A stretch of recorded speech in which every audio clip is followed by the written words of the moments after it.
కాబట్టి అందరూ ఐ విట్నెస్లు ఉన్నారు కాబట్టి పాసర్ బై ఎవరైనా తీసుకెళ్లారా అనేది కూడా ఎలిమినేట్ చేయట్లేదు.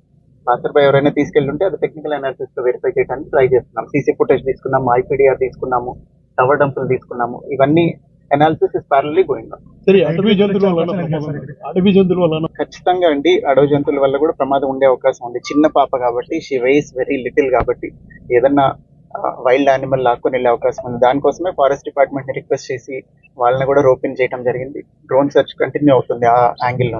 6 పాయింట్లు గుర్తించామన్నారు సార్ 2 days నుంచి. We are doing so far all efforts are leading to dead end only. ఇంతవరకు ఏ క్లూ దొరకలేదు. టెక్నికల్ అనాలిసిస్ లోనూ ఇప్పటిదాకా సస్పిషియస్ యాంగిల్ రాలేదు. అట్లనే ఈ యానిమల్ ఏదైనా తీసుకెళ్లి ఉండటం మీద కూడా ఇంకా క్లూ రాలేదు. That it self says that కొంచెం యానిమల్ అయి ఉంటేనే ఇట్లాంటి ఎరాటిక్ బిహేవియర్ ఉంటుంది. మనం ఖచ్చితంగా చెప్పలేని బిహేవియర్ ఉండేది, అక్కడ సడన్ గా ఏదో జరిగి ఉంటే తప్ప.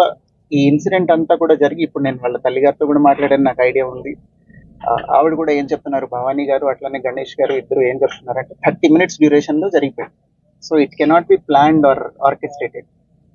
ఏదన్నా యానిమల్ తీసుకొని వెళ్ళాలి లేదా పాసర్ బై ఏదైనా చేసి ఉండాలి. ఆ రోజున బాగా వర్షం కూడా పడింది.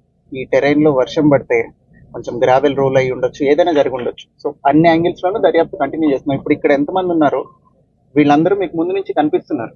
ఇవాళ వచ్చిన వాళ్ళు కాదు కదా వీళ్ళందరూ కంటిన్యూస్ గా 24/7 ఏ నిమిషం అయితే కంప్లైంట్ వచ్చిందో అప్పటి నుంచి, because it is a small kid, ఆహారం లేక చనిపోకూడదు. ఒకవేళ ఎక్కడైనా తప్పిపోయి ఇక్కడిక్కడే ఉండి ఆహారం లేక చనిపోతే అది చాలా బాధాకరమైన విషయం అని అప్పటి నుంచే చాలా ఎఫర్ట్స్ పెట్టడం జరిగింది. సో అన్ని యాంగిల్స్ ఇంకా పర్సూ చేస్తున్నాము. Both technical analysis and search will go on. ఈ కేసులో కీలకమైనది కుక్క.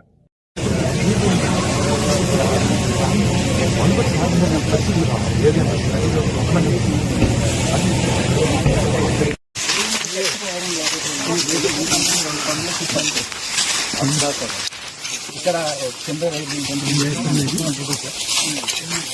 పాత అందులో